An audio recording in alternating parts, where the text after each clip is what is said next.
Good news no, dahil sa sobrang tagal nating hinihintay dito sa Pinas, nagkaroon na tayo ng Google Pay. As in, right now, ngayon lang po talaga, ngayon sila nag-launch na pwede na gamitin ang Google Pay. Ano nga ba ang Google Pay? Ito yung virtual wallet para sa mga credit cards natin or mga ibang debit cards. Hindi mo na kailangan dalhin lahat ng mga credit cards mo na physical talaga dahil pwede mo na sila i-store dito.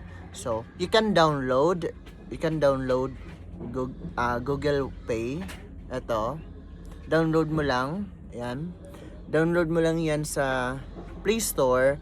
Tapos, pagka-open mo, you can add your card.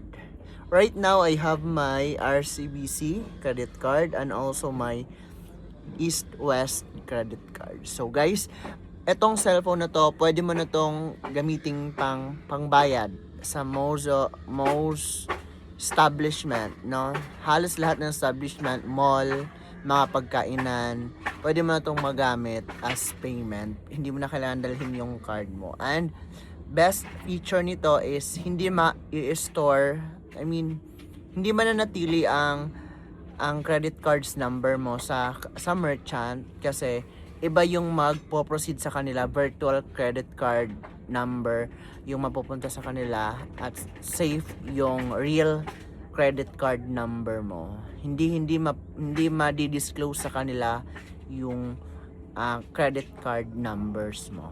Right?